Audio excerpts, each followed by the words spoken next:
A desperate chance, Rachel Bennett stood outside the glass doors of the Sinclair Tower penthouse, Oh. her hands trembling slightly as she clutched her worn leather portfolio. The morning sun reflected off the Boston skyline, casting golden light across the pristine marble lobby. She had exactly $300 left in her checking account, a stack of overdue bills waiting at home, and a 5-year-old daughter counting on her to make this work. This nanny position was her last shot at stability. She smoothed down her navy dress, the nicest thing she owned, and checked her reflection in the mirrored wall. Professional, capable, definitely not desperate, even though she absolutely was. Behind her, the city bustled with morning traffic. But up here on the 40th floor, everything felt removed from reality. Taking a deep breath, Rachel pressed the doorbell. The chime echoed through what sounded like an enormous space. Within seconds, a stern-looking woman in her 60s opened the door. Her silver hair was pulled back in a tight bun, and her expression suggested she had seen countless nanny candidates and found them all wanting. "You are precisely on time. I appreciate punctuality." The woman stepped aside. "I am Mrs. Patterson, the house manager. Mr. Sinclair will interview you personally." Rachel stepped into the penthouse and immediately felt out of her depth. Floor-to-ceiling windows offered breathtaking views of Boston Harbor. Modern art adorned the walls. Everything screamed wealth in a quiet, understated way that made her second-hand dress feel even more inadequate. "Mr. Sinclair is very particular about who cares for his son," Mrs. Patterson continued, her heels clicking across the polished hardwood floors. "The previous 4 nannies did not meet his standards. Noah is a challenging child." "For nannies?" Rachel's stomach tightened, but she forced herself to keep walking. She needed this job. Mia needed this job. The salary was triple anything else she had found. Mrs. Patterson stopped at a heavy oak door. "Wait here. He will see you shortly." Then she was gone. Leaving Rachel alone in the hallway, with her racing heart and sweaty palms, the shock of recognition, the door opened, and Rachel's entire world tilted sideways. Standing in the doorway was him, the man from that night, the night that started with too many cocktails at her friend Jessica's birthday party and ended with the most incredible few hours of her life. The night she had replayed in her mind 1,000 times over the past 2 years, wondering what if David, except he was not just David anymore. He was David Sinclair, billionaire CEO, single father, and apparently her potential employer. "You," he breathed, and his voice was deeper than she remembered. Rougher. Like he had just been punched in the chest. Rachel opened her mouth, but no words came out. Her brain had completely short-circuited. This could not be happening. This absolutely could not be happening. He was supposed to be David. Just David, the gorgeous stranger who had laughed at her jokes, listened to her talk about her dreams of going back to school, and kissed her like she was the only woman in the world. Not David Sinclair, whose face she had seen on magazine covers, whose company was valued at billions, whose life existed in a completely different universe from hers. "I'm here for the nanny position," Rachel finally managed to say. Her voice came out about 3 octaves higher than normal. David stared at her, his jaw tight. His gray eyes, the same ones that had looked at her with such warmth that night, were now filled with something between shock and panic. He wore a perfectly tailored charcoal suit, his dark hair styled instead of messy like she remembered. He looked every inch the powerful businessman the internet probably wrote thousands of articles about. "Miss Bennett," he said slowly, and Rachel realized with a jolt that he did not know her last name. That night, she had only given him her first name. "Please, come in." He stepped aside, and Rachel's legs somehow carried her into his office. It was massive, with floor-to-ceiling bookshelves, a desk the size of her entire living room, and windows overlooking the harbor. She felt like she had walked into a trap. David closed the door behind them, and the click of the lock sounded like a gunshot in the silence. "Confronting the past, sit," David said, gesturing to a leather chair in front of his desk. It was not a request. Rachel sat, clutching her portfolio so tightly her knuckles turned white. David walked around the desk but did not sit. Instead, he leaned against it, arms crossed, studying her like she was a puzzle he could not solve. "So," he said, his voice carefully controlled, "we have met before." Rachel's face burned. "I didn't know who you were." "That night, you said your name was David? Just David? You did not mention the whole billionaire CEO thing." "I wanted one normal night," David said, and something flashed in his eyes. "Away from all of this, I did not expect." Trailed off, then shook his head. "Why are you here, Rachel?" "I need a job," she said honestly. Because what else could she say? "I'm a single mother. My daughter Mia is 5 years old. I have been working 3 part-time jobs to make ends meet, but it is not enough. This position pays well, and I am good with children. I have references. I have experience." She pulled out her resume with shaking hands and held it out to him. David did not take the resume. He just kept looking at her, and Rachel could not read the expression on his face. Was he angry? Embarrassed? Did he regret that night as much as she had tried to? "A daughter," he said quietly. "You have a daughter?" "Yes." Rachel lifted her chin defensively. "Is that a problem?" "No." David finally moved, pushing off from the desk and turning to the window, his back to her. "My son Noah is 6. His mother left us 3 years ago. It has been just the 2 of us since then." Rachel's heart squeezed. She had not known that. She had not known anything about him except his smile, the sound of his laugh, and the way his hands felt on her skin. "I'm sorry," she said softly. David turned back to her, and this time his expression was unreadable. "You left that morning before I woke up?" Rachel blinked. "You left before I woke up. When I opened my eyes, I was alone." David's eyebrows shot up. "I went to get coffee and breakfast. I was gone 20 minutes. When I came back, you were gone. No note, no number, nothing." Oh no. Rachel felt the floor drop out from under her. "I thought you had left. I thought you regretted it. I thought—" She closed her eyes. "I'm an idiot." "So we are both idiots," David said, and was that amusement in his voice? When Rachel opened her eyes, he was almost smiling. Almost. That is a great foundation for a working relationship. Rachel could not help it. She laughed, a short, slightly hysterical sound. "You seriously think you should hire me after all this?" David walked back to his desk and finally sat down, fingers steepled under his chin. "My son needs someone. The other nannies left because he is difficult. He does not trust anyone. He acts out. He is angry at the world." His gaze met hers. "But I remember what you said about children that night. About how you wanted to be a teacher. About how every child deserves someone who sees them. Do you still believe that?" "Yes," Rachel answered without hesitation. David leaned back in his chair, studying her with those piercing gray eyes that still made her pulse race in a completely inappropriate way. Yes. "Then let me make something clear, Rachel.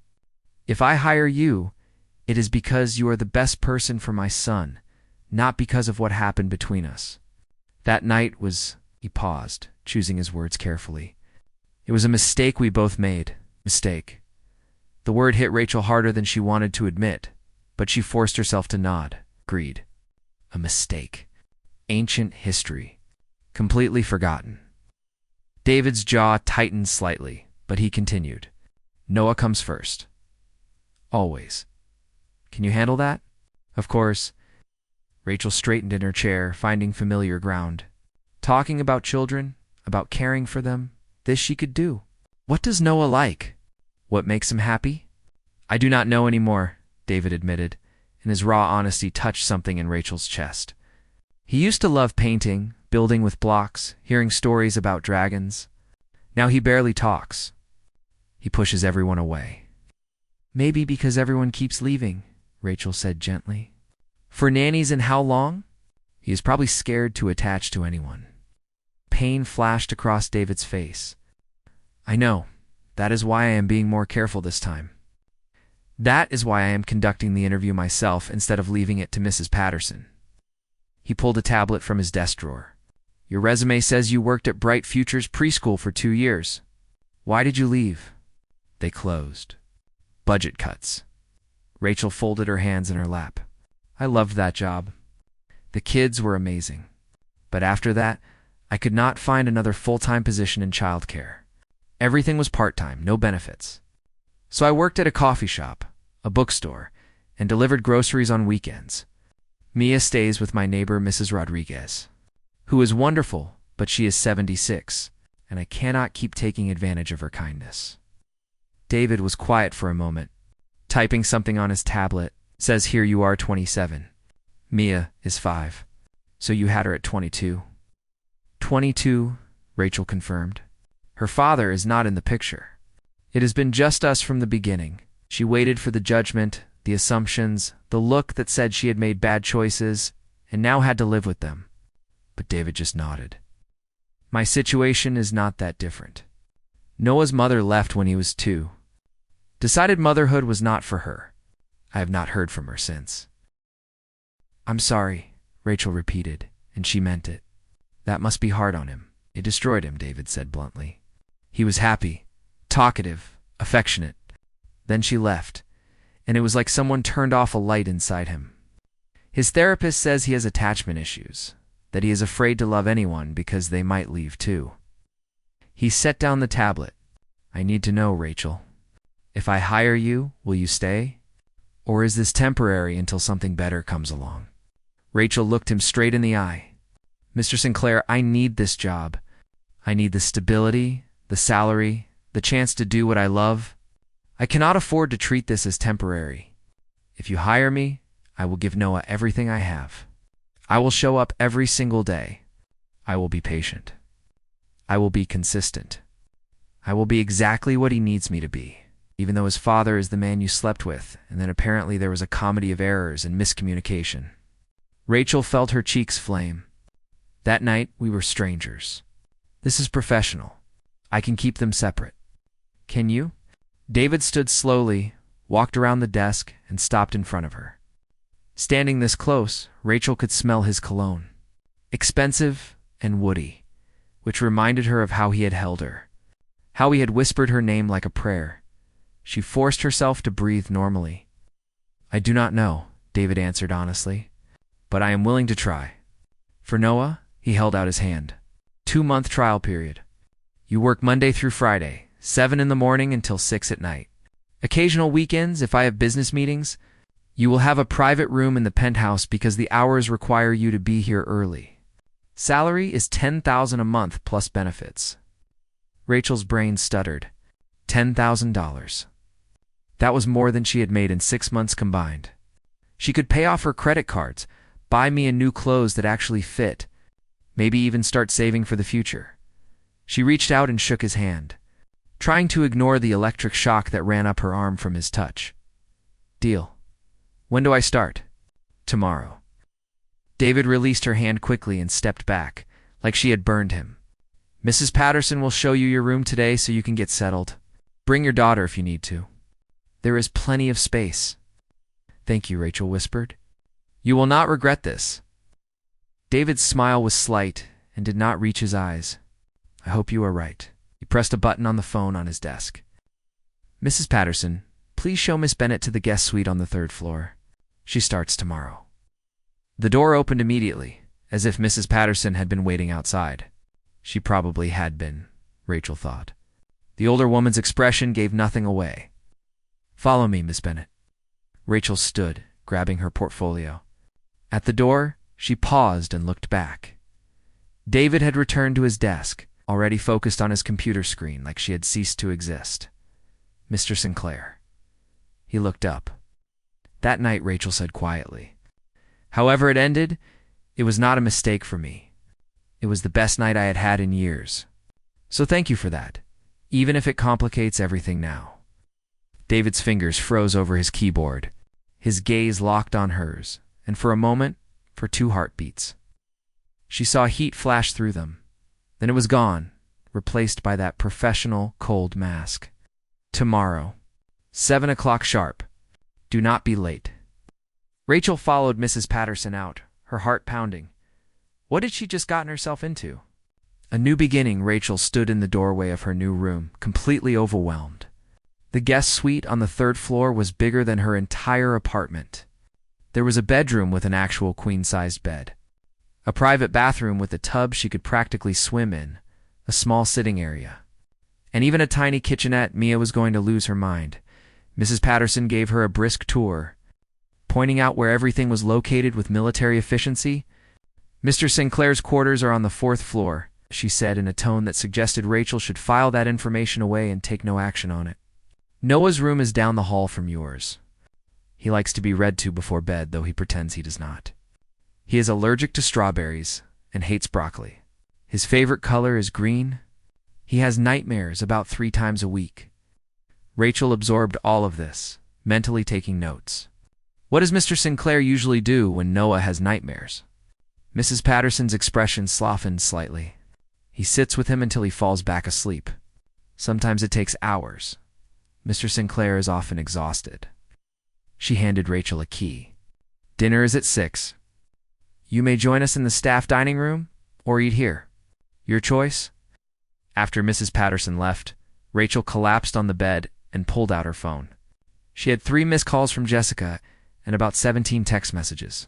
She called her back. "Tell me everything," Jessica squealed, before Rachel could even say hello. "Did you get the job? Is the house amazing? Is Mr. Sinclair an old boring suit?" "I got the job," Rachel said slowly. "And Jess, you are not going to believe this." That evening, Rachel moved into the Sinclair penthouse with 1 suitcase, holding Mia's hand tightly and enough nervous energy to power a small city. Mia pressed against her mother's leg, her big brown eyes wide as she took in the grand entrance hall with its soaring ceilings and spiral staircase that looked like something from a princess movie. "Is this a castle?" Before Rachel could answer, a quiet voice came from the top of the stairs. "Ah!" "It is not a castle. Castles have dragons? This is just a boring old house." Rachel looked up and saw a small boy standing on the landing, hands shoved in the pockets of his jeans. Dark hair fell across his eyes, the same stormy gray as his father's. Noah Sinclair. He looked small for his 6 years, thin, shadows under his eyes that no child should have. Rachel's heart squeezed, meeting Noah high. Rachel said warmly, climbing the stairs. "You must be Noah. I'm Rachel, and this is my daughter Mia. We are going to be staying here for a while." Noah's expression did not change. He looked at them both with the flat, assessing gaze of someone much older. "The other nannies brought presents, toys and stuff, trying to make me like them. You did not bring anything." "That is because I am not trying to make you like me," Rachel said honestly, reaching the landing. She crouched down to be at his eye level, bringing Mia with her. "I am going to be here whether you like me or not. But I hope eventually we can be friends." Noah blinked, clearly not expecting that answer. "What if I do not want friends?" "Then we will just be people who know each other," Rachel said with a shrug. Mia giggled, and Noah's gaze snapped to her. 4 3/4, Mia said proudly, holding up 4 fingers. "I like coloring, and my stuffed bunny, Mr. Hops, and macaroni and cheese." "Do you like macaroni and cheese?"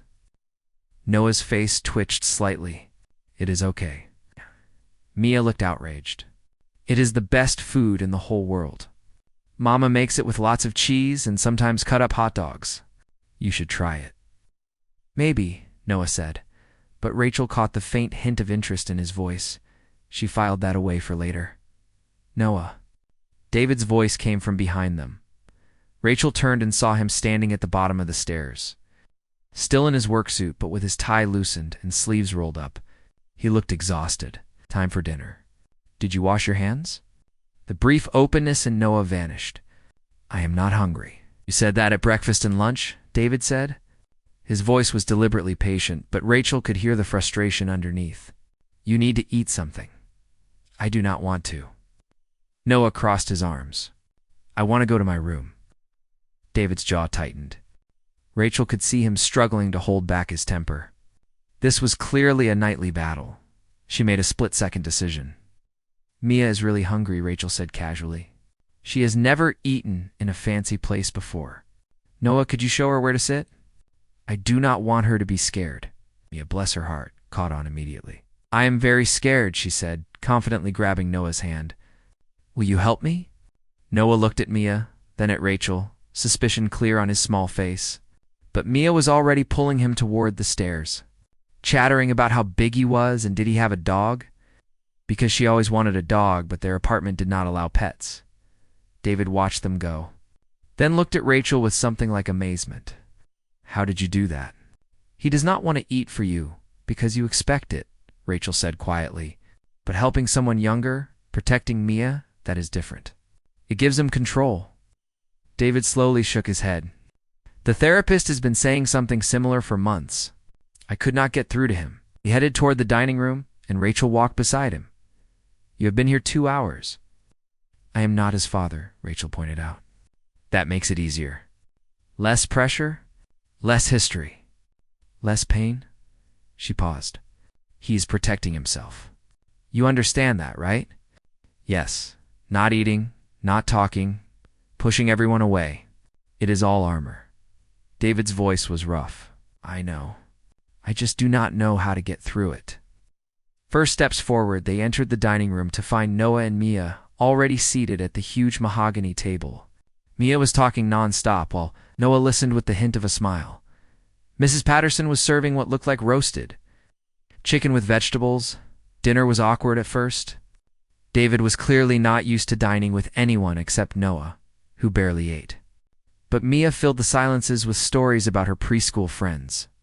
A butterfly she had seen that morning, and a very detailed explanation of why cats were better than dogs, which Noah interrupted to argue against. By the end of dinner, both children had cleaned their plates, too busy debating to remember they were supposed to be difficult. After dinner, Rachel took Mia upstairs to put her to bed in their shared suite. The room had a daybed that Mrs. Patterson had prepared, and Mia was thrilled about the pile of pillows and being able to see the city lights from the window. Mama, Mia said sleepily as Rachel tucked her in. I like it here. Noah is nice, even though he pretends he is not. Rachel kissed her forehead. You were very good with him today. I am proud of you. Is Mr. Sinclair going to be my daddy now? Rachel froze. What? No. Why would you think that? Mia yawned. Mrs. Rodriguez said, sometimes mamas and daddies find each other and make families. I thought maybe you found Noah's daddy. That is not what this is, sweetie, Rachel said gently. Mr. Sinclair's my boss. I work for him. That is all, okay, Mia said, already almost asleep. But he looks at you funny, like Prince Charming looks at Cinderella in my book. Rachel's heart did a strange flip. Sleep, baby. When Mia drifted off, Rachel stood and found David leaning against the doorframe, watching them. She had no idea how long he had been there. Her cheeks burned. I just came to tell you Noah wants a story, David said quietly. He asked for you. Rachel blinked. Not you? Pain flashed across David's face. He has not asked me to read to him in 6 months. Tonight is the first time he has smiled at dinner in, I cannot remember how long. So yes, you. He pushed off from the doorframe. His room is that way. Breaking through Noah's bedroom was a child's paradise that he clearly was not enjoying. Toys still in boxes lined the shelves, pristine and never opened. Books filled a custom bookcase unread. An elaborate toy train set that probably cost more than Rachel's car sat untouched in the corner, but the bed was rumpled, and Noah was propped against the headboard, clutching a worn, stuffed elephant. Hi, Rachel said softly, entering the room. David stood in the doorway, his expression unreadable. I heard you wanted a story, Noah nodded, holding out a book. It was old, the cover creased and faded. This one. Mama used to read it before she left. Rachel's throat tightened. She carefully took the book and sat on the edge of his bed. It was a collection of fairy tales, and it opened to a dog-eared page. The Dragon's Daughter. Good choice. She read slowly, doing different voices for each character, and Noah gradually relaxed, sinking into his pillows. David stood in the doorway the entire time, watching them both, his expression growing softer with each page. When Rachel finished the story, Noah's eyes were drooping. Will you read to me tomorrow? If you want, Rachel said. Okay, Noah whispered. Good night, Rachel. Tell me a good night, too, well, Rachel promised. She stood, tucked his blanket around him, and walked to the door where David waited. The first week passed in a blur of early mornings and uncertain routines. Rachel learned that Noah hated wearing socks, that he only ate sandwiches cut into triangles, and that he could name every single dinosaur species that ever existed. She learned that David drank black coffee, left for work at exactly 6:30 every morning except Tuesdays when he had breakfast meetings, and that he worked too much, came home too late, and wore guilt like a second skin. She also learned that living in the same house as the man she could not stop thinking about was its own special kind of torture. Growing closer, it happened in small moments. David coming back from his morning run, shirt soaked with sweat, breathing hard, the way his hand brushed hers when they both reached for the coffee pot at the same time. Late at night, when she passed his study and saw him asleep at his desk, glasses crooked on his face, looking younger and more vulnerable than ever. That night, she draped a blanket over his shoulders and quietly left, pretending her hands were not shaking.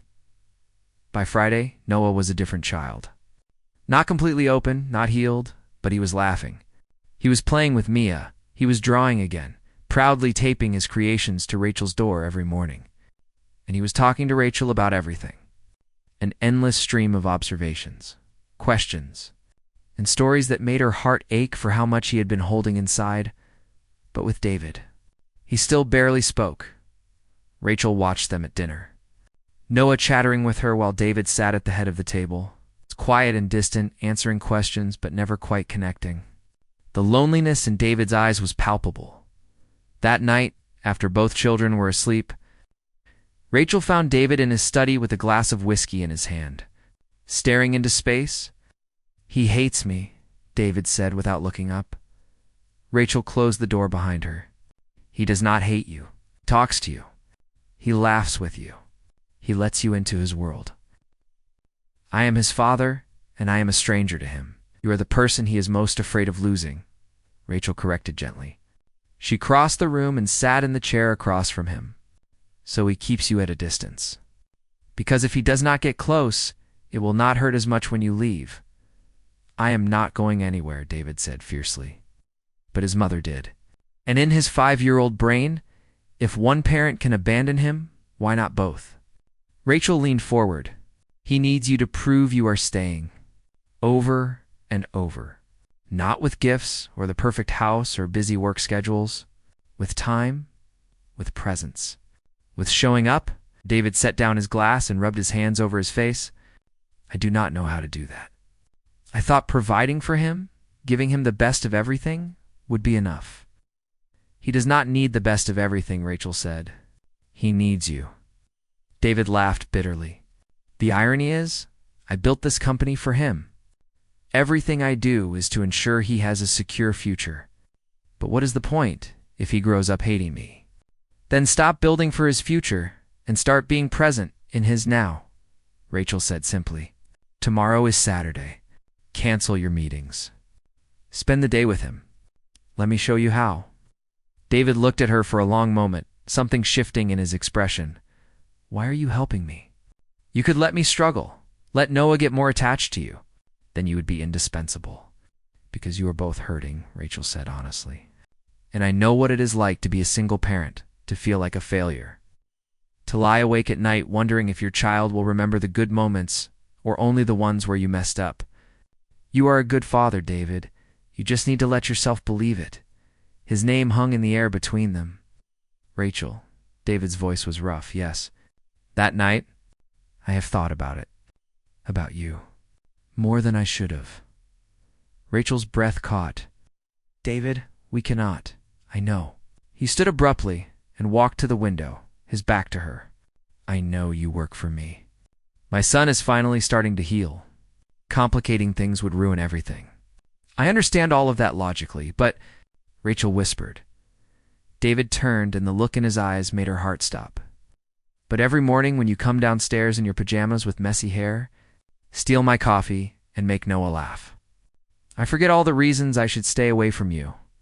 Rachel stood, her legs shaking. "I should go, probably." But David did not move, and neither did she. They stood 3 feet apart, the air between them crackling with tension. "Tomorrow," Rachel said, her voice unsteady. Family day. We take the kids to the park. Normal, regular activities. You need to bond with Noah, right? The park? David's voice was hoarse. That is what we should focus on. That is what we will focus on, Rachel said firmly. Speaking as much to herself as to him, she walked to the door, gripping the handle. Good night, David, Rachel. She paused, but did not turn around. Thank you. For everything. She left before she could do something foolish. Like cross the room and kiss him the way she had been dreaming about all week. Family Day Saturday dawned bright and clear. Mia burst into Rachel's bed at 6 in the morning, demanding pancakes and announcing that Noah had promised to tell her about dinosaurs. Rachel groaned and shuffled to the kitchen, only to find David already there, attempting to make breakfast. Is that pancake batter? Rachel asked, looking at the lumpy gray mixture in the bowl. David looked defensive. The recipe said, mix flour and milk. It probably also said add eggs, sugar, and baking powder. Rachel gently took the bowl from him. Go sit down before you poison us all. I can cook, David protested. You could burn water, Rachel countered, but she was smiling. It is okay. Everyone has their strengths. Yours is running a billion-dollar company. Mine is making sure small humans do not starve. David leaned against the counter, watching her work with an expression that made her hyper-aware of every movement. You really are a natural at this. At everything. Noah, Mia, even managing me. It is like you were made for this family. Rachel's hand slipped, sending flour puffing into the air. I am just doing my job, no, David said quietly. You are doing so much more. Before Rachel could respond, 2 small tornadoes burst into the kitchen. Noah and Mia, already dressed, demanding to know when they could go to the park. The moment passed. But the awareness remained, humming under Rachel's skin for the rest of the day. The park was chaos in the best way. Noah and Mia ran ahead while Rachel and David followed close enough to supervise, but far enough to give them freedom. David had traded his usual suit for jeans and a simple black shirt. Rachel was trying very hard not to notice how good he looked in casual clothes. Push me higher, Noah called from the swings. David jogged over, gripping the chains firmly. Noah's laughter rang across the playground, and Rachel felt unexpected tears prick her eyes. This was what they both needed. Mia insisted on the slide, and Rachel climbed up after her, laughing at her daughter's infectious giggles. At the bottom, David caught Mia, spinning her around while she squealed with delight. For a moment, they looked like a real family. The thought made Rachel's heart ache. They bought ice cream from a vendor, and Noah talked nonstop about different cloud formations while chocolate dripped down his chin. David listened to every word, asked questions, fully present in a way Rachel had never seen him. When Noah grabbed his hand and pulled him toward the duck pond, David looked back at Rachel with such genuine gratitude that she had to look away. The turning point by the time they got back to the penthouse. Both children were completely exhausted. Mia fell asleep on Rachel's shoulder in the car, and Noah's head drooped against David's arm. They carried them inside in comfortable silence. And for the first time, Noah did not protest when David tucked him into bed. Dad, Noah mumbled through sleep. Today was fun. David froze. Noah had not called him Dad in months. We can do it again next Saturday if you want. Noah yawned. Love you. I love you too, buddy. So much. David stayed until Noah was fully asleep, then slowly stood, wiped his eyes, and walked out into the hallway. Rachel was waiting. Without thinking, she hugged him. David held her tightly, his face buried in her hair. Thank you, he whispered. Thank you for giving him back to me. You did that yourself, Rachel said into his chest. You just needed to believe you could. They stood there, holding each other, and Rachel realized she was in trouble. Because this was not just attraction anymore. This was something deeper. It's more dangerous. This was love. The next 3 weeks were the happiest Rachel had experienced in years, which made what came next all the more painful. It started with small things. Noah having nightmares again, Mia asking why Rachel sometimes looked sad, Mrs. Patterson's disapproving looks when Rachel and David found themselves in the same room. The way Rachel's heart skipped every time David smiled at her, and the answering heat in his eyes that said he felt the same, they were walking a knife's edge. And Rachel knew it could not last. The breaking point came on a rainy Tuesday evening. Both children were at a birthday party for one of Mia's preschool classmates, supervised by the birthday girls. Parents, Mrs. Patterson, had the day off, which meant Rachel and David were alone in the penthouse for the first time since that night. Weeks ago, when he almost kissed her, Rachel was in the kitchen, stress baking because that was what she did when her feelings got too big. Her hair was covered in flour, chocolate chips were scattered across the counter, and she was seriously considering eating raw cookie dough straight from the bowl when David appeared in the doorway. "Smells good," he said. Rachel jumped and spun around. "I did not hear you come in. You were aggressively beating that bowl." "I did not want to interrupt." David moved closer, and Rachel's heart started hammering. He was still in work clothes, but his tie was gone, and his collar was unbuttoned, revealing the hollow of his throat that she definitely should not be staring at. "Rough day?" she asked, turning back to the cookies and dropping dough onto a baking sheet with more force than necessary. "Why are you here, Rachel?" David asked quietly. "I need a job." Because what else could she say? The confession, Rachel's hand trembled as she set down the spoon. She kept her back to David, unable to face him. "My landlord called today. He is selling my building. I have to move out by the end of next month." David's hand covered hers, stopping her nervous movements. "That is okay. You live here now, as your employee," Rachel said, gently pulling her hand away. "This is not forever, David. This was never supposed to be forever." "Why not?" David walked around the counter to face her. "Noah is thriving. Mia loves it here. You are happy. Why can this not be permanent?" "Because I am your nanny," Rachel said, her voice rising slightly. "Because every time I look at you, I remember that night and want things I have no right to want.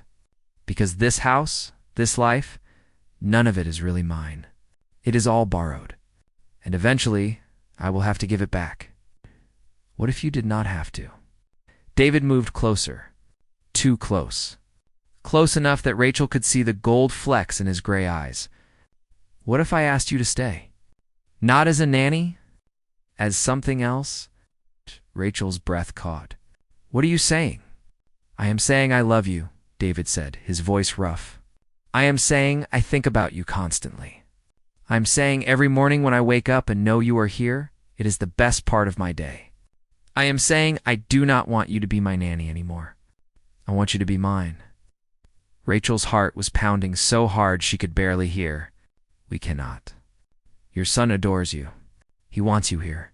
He keeps asking if you will stay forever." David cupped her face in his hands. "I cannot pretend I do not feel this anymore. I cannot watch you walk out of my study every night and not follow you. I cannot keep lying to myself that I hired you only because you were qualified. Why did you hire me?"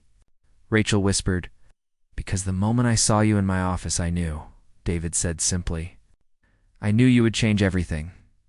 I knew I had never been so scared in my life, and I knew I could never let you go again.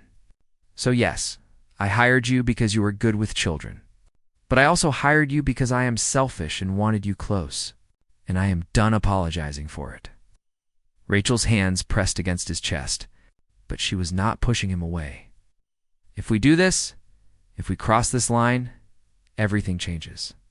If it does not work out, it will work out," David interrupted. "Because I am not my ex-wife.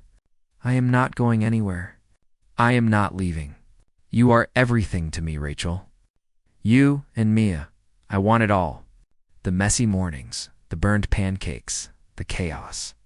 I want a real family." "David," Rachel breathed, and then his lips were on hers, and she was kissing him back. It was nothing like that first night. That night had been desperate, fueled by alcohol and loneliness. This was slow and sure, like coming home. When they finally broke apart, both breathing hard, David pressed his forehead to hers. "Stay, please, not as a nanny. As my partner, as the person I build a life with, stay." Rachel closed her eyes, tears streaming down her face. "I want to. God, I want to so badly, but I am scared. Scared this is not real. Scared it is too good to be true. Scared you will wake up one day and realize I am just the nanny you once slept with. You are nothing like the women I usually date, Rachel, David said fiercely. You do not have a college degree, or a trust fund, or the slightest idea which fork to use at a fancy dinner. But you are more than enough. You are everything. He kissed her again, softer this time. And for the record, I hate fancy dinners. The forks are ridiculous and everything is boring. I would rather eat your burned pancakes every day for the rest of my life. Rachel laughed through her tears. They are not that burned. They are terrible, David said, but he was grinning. Mia told me she feeds them to the plant when you are not looking. What? Rachel gasped. That little traitor? David kissed her forehead, her cheeks, her nose. So is that a yes? Will you stay? Rachel pulled back just enough to look at him. What about Noah? We need to talk to him first. Make sure he is okay with this, agreed. David nodded. But Rachel, I need to know. Are you all in? She thought about the past month. About Noah's laughter, David's smile, the way this house had started to feel like home. About Mia's happiness and her own heart, simultaneously wide open, terrified, and full of hope. About the man in front of her, vulnerable and steady, looking at her like she had hung the moon. All in, Rachel whispered. I am all in. David kissed her again, and this time, when the timer for the cookies went off, neither of them moved. The cookies burned. Neither of them cared. The family meeting a few hours later, they heard the front door open and children's voices echoing through the penthouse. Both kids burst into the kitchen, covered in cake, paint, and glitter. Mrs. Patterson followed them in, looking exhausted. They decorated themselves at the craft store. They both need baths immediately. I'll handle it, Rachel said, standing up. David stood too. And the look they exchanged was so intimate and warm that Mrs. Patterson's eyebrows rose to her hairline. After baths. Pajamas and stories, Rachel and David gathered both children in Noah's room for what David kept calling the talk, as if they were about to explain where babies came from. So David started, then looked helplessly at Rachel. Rachel took his hand, lacing their fingers together. Both children's eyes immediately dropped to their joined hands.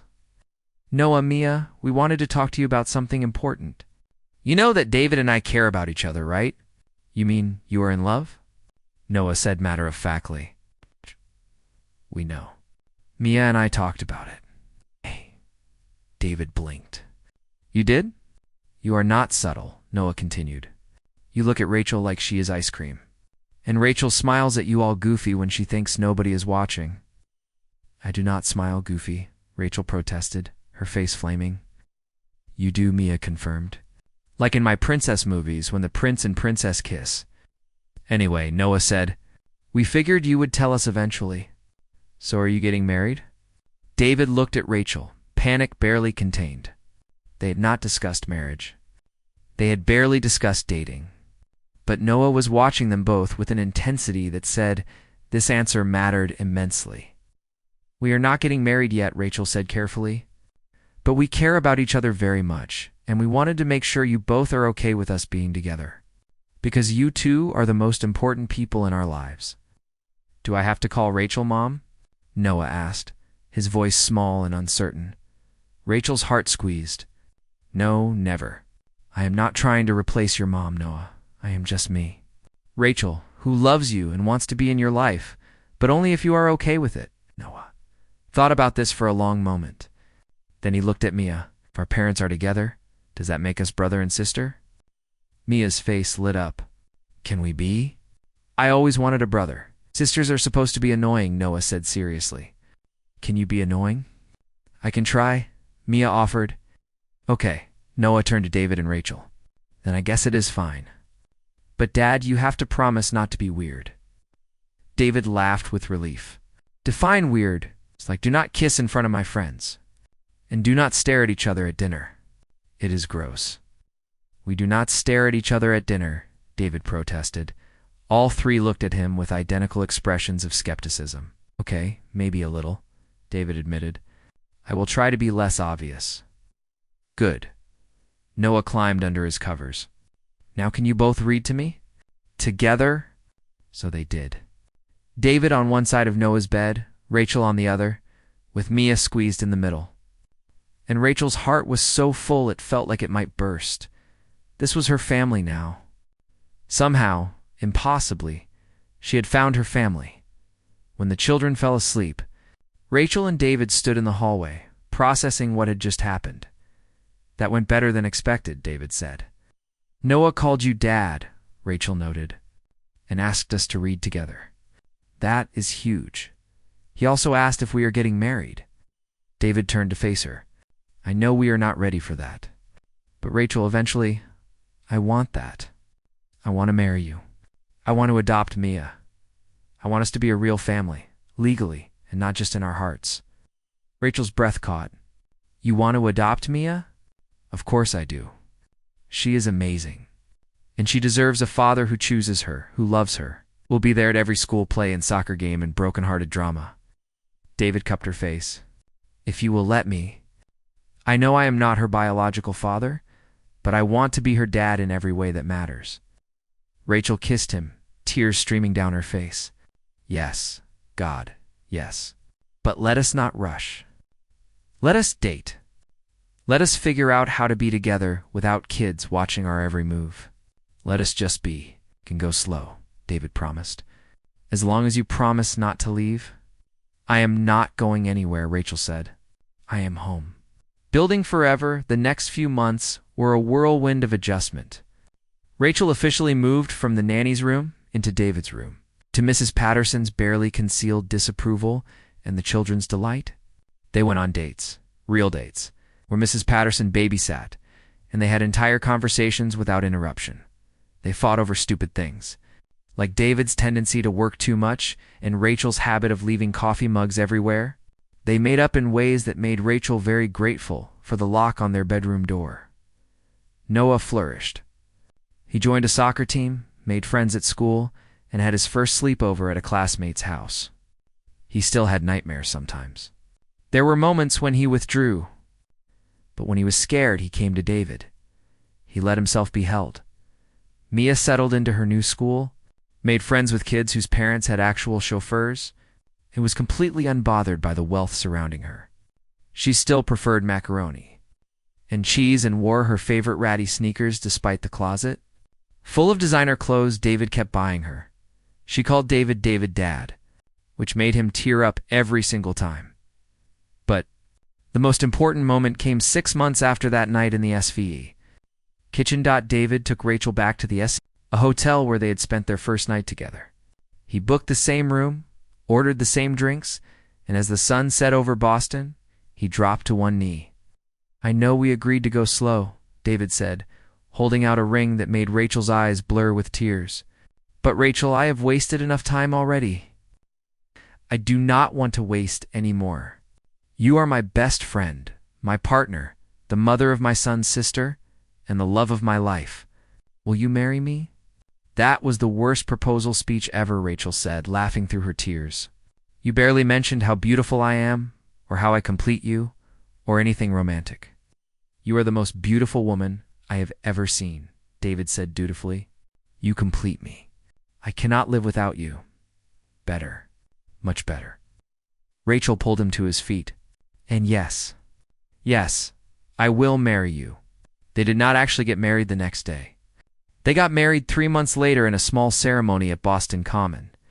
Noah carried the rings. Mia was the flower girl. Rachel's mother flew in from Florida and cried the entire time. Jessica was the maid of honor and gave a speech about blind dates and near misses that had everyone laughing.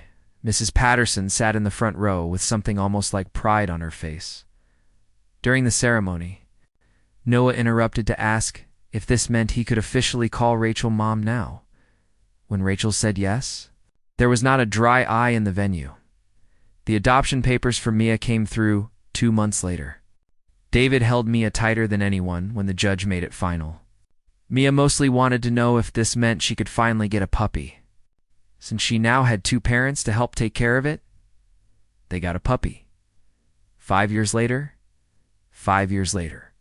Rachel stood in the kitchen of their penthouse, the same one where David had kissed her, where so much of their life had unfolded. She was nervous again, but this time it was because she had news and did not know how to tell them. "You were baking cookies," David said, appearing in the doorway with his tie already loosened. Noah and Mia followed him, arguing about dinosaurs. "What is wrong?" "Nothing is wrong." Rachel wiped her hands on her apron. "I just need to tell you all something. All of you." The noise stopped. 3 pairs of eyes stared at her with varying degrees of concern. "I'm pregnant," Rachel blurted out. Silence. Then Noah screamed. Mia squealed, and David crossed the kitchen in 3 strides to sweep her into his arms. "You're sure?" he asked, his voice choked with emotion. "Absolutely sure. I took 5 tests." Rachel laughed through tears. "Surprise?" "Best surprise ever," David said, kissing her hard while the kids danced around them, chanting, "Baby, baby, baby." That night, after the children finally fell asleep, still buzzing with excitement about being big siblings, Rachel and David lay in bed. Her head was on his chest, his hand resting protectively over her still flat stomach. "Remember when you asked me to stay?" Rachel asked quietly. "That night in the kitchen?" "I remember everything about that night," David said. "I was so scared. Scared of wanting this, scared of losing it, scared of not being enough." She tilted her head to look at him. "I'm not scared anymore." David kissed her forehead. "Good, because you're stuck with me now. You, me, Noah, Mia, and whoever this little one turns out to be. We're family. The weirdest family in Boston," Rachel agreed. "The best family in Boston," David corrected. From down the hall came Noah's voice. "Dad, Rachel, Mom. Mia won't stop singing, and I can't sleep." "She's your sister," David called back. "Learn to live with her." "This is your fault," Noah yelled back. "You wanted us to be a family?" Rachel laughed, burying her face in David's chest. "Still think this is the best family in Boston?" "The best," David confirmed. "Chaos and all."